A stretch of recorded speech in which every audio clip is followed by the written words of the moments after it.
மதுரை மாநகராட்சியில் சொத்து வரி விதிப்பில் 150 கோடிக்கும் மேல் மோசடி நடந்திருப்பது உறுதியானதால் கடும் அதிர்ச்சிக்குள்ளான திமுக தலைவரும் முதல்வருமான ஸ்டாலின் அனைத்து மண்டல தலைவர்களையும் உடனடியாக ராஜினாமா செய்யும்படி உத்தரவிட்டார். இதனால் மேயரும் மாற்றப்படுவார் என பரபரப்பு எழுந்துள்ளது. இதேபோல மற்ற மாநகராட்சிகளிலும் பெரிய அளவில் ஊழல் நடந்துள்ளதா என விசாரணை நடத்தவும் உத்தரவிட்டுள்ளார். மதுரை மாநகராட்சியில் மேயராக இருப்பவர் இந்திராணி.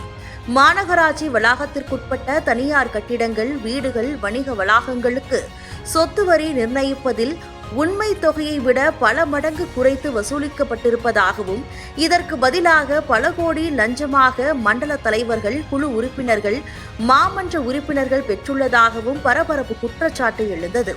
இது தொடர்பாக மதுரை மாநகர காவல் ஆணையத்திற்குட்பட்ட மத்திய குற்றப்பிரிவு போலீசார் வழக்கு பதிவு செய்து விசாரணை நடத்தியதில் சொத்து வரி விதிப்பில் ஊழல் நடந்திருப்பதும், இதில் ஆளும் கட்சியினரும் அதிகாரிகளும் கைகோர்த்திருப்பதும் உறுதியானது. இதனையடுத்து மதுரை மாநகராட்சியில் இருந்து ஓய்வு பெற்ற உதவி ஆணையர் ரங்கராஜன், 3வது மண்டல தலைவர் பாண்டிச்செல்வியின் உதவியாளர் தனசேகரன், உதவி வருவாய் அலுவலர் குமரன், கம்ப்யூட்டர் ஆபரேட்டர் சதீஷ், உதவி ஆணையரின் உதவியாளர் கார்த்திகேயன், மோசடிகளுக்கு முக்கிய காரணமாக இருந்த புரோக்கர்களான உசேன், ராஜேஷ் ஆகிய 8 பேரையும் கைது செய்தனர். இவர்களில் 2 பேரை காவலில் எடுத்து போலீசார் விசாரணை நடத்திய போது பல திடுக்கிடும் தகவல்கள் வெளியானது. இந்த மெகா மோசடியில் அனைத்து மண்டல தலைவர்கள், உதவியாளர்கள், மாமன்ற உறுப்பினர்களும் மோசடிக்கு துணை போனது தெரிய வந்தது. இதனையடுத்து திமுக மண்டல தலைவர்களான வாசுகி, சாரவை, புவனேஸ்வரி, பாண்டிச்செல்வி, முகேஷ் சர்மா, கவிதா ஆகிய 5 பேரிடமும் போலீசார் கிடுக்குப்படி விசாரணை நடத்தினர்.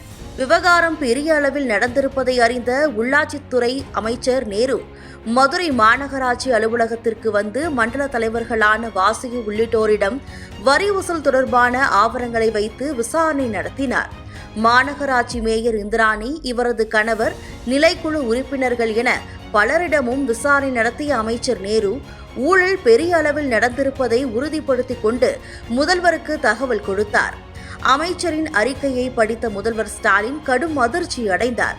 கிட்டத்தட்ட 100 கோடி ரூபாய்க்கு ஊழல் நடந்திருப்பது தெரிய வந்ததால் மண்டல தலைவர்கள் உடனடியாக தங்கள் பதவிகளை ராஜினாமா செய்ய வேண்டும் என அதிரடி உத்தரவை பிறப்பித்தார். இதனையடுத்து மண்டல குழு தலைவர்களான சரவண, புவனேஸ்வரி, பாண்டிச்செல்வி, முகேஷ் சர்மா, சுவிதா ஆகியோர் தங்கள் ராஜினாமா கடிதங்களை மேயர் இந்திராணியிடம் கொடுத்தனர். இந்த ஊழலில் மேயர் இந்திராணிக்கு தொடர்பு இருப்பதை அறிந்த அமைச்சர் நேரு கடும் எச்சரிக்கை விடுத்ததோடு பதவியை பறிப்பேன் எனவும் எச்சரித்து சென்றார். இவரது கணவர் பொன் வசந்த் கடந்த மாதமே கட்சி விரோத நடவடிக்கைகளுக்காக கட்சியிலிருந்து நீக்கப்பட்ட நிலையில் மேயர் இந்திராணியின் பதவியும் பறிபோகக்கூடும் என்கிறது கட்சி வட்டாரங்கள். முதல்வரின் இந்த அதிரடி கட்சியினரிடையே கடும் அதிர்ச்சியை ஏற்படுத்தியுள்ளது. ஏற்கனவே நெல்லை மாநகராட்சி, தஞ்சை மாநகராட்சியில் மேயருக்கு எதிராக ஆளும் கட்சி மாமன்ற உறுப்பினர்களே போர்க்கொடி தூக்கியுள்ளனர். தாம்பரம் நகராட்சியில் தெருக்களில் தூவப்படும் ப்ளீச்சிங் பவுடருக்கு பதிலாக கோலமாவு பொடியை தூவி ஊழல் நடந்திருப்பது உறுதியானது.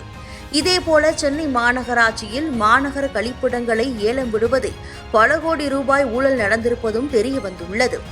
இவ்வாறு தொடர்ச்சியாக மாநகராட்சிகள், நகராட்சிகளில் நடந்த ஊழல்களால் வரும் தேர்தலில் பொதுமக்களிடம் பெரும் பாதிப்பை ஏற்படுத்தும் என உளவுத்துறை அறிக்கை அளித்திருப்பதால் ஊழல் குற்றச்சாட்டு எழுந்துள்ள மாநகர மேயர்களை மாற்றவும், மண்டல குழு தலைவர்கள் ராஜினாமா மற்றும் அதிக குற்றச்சாட்டுகளுக்கு ஆளான கவுன்சிலர்களை பதவி நீக்கம் செய்வது என அதிரடி காட்ட தயாராகிவிட்டார் திமுக தலைவர். இதனால் ஊழலில் ஊறிப்போன மாநகர ஆளும் கட்சியினர் கடும் பீதியில் உள்ளனர்.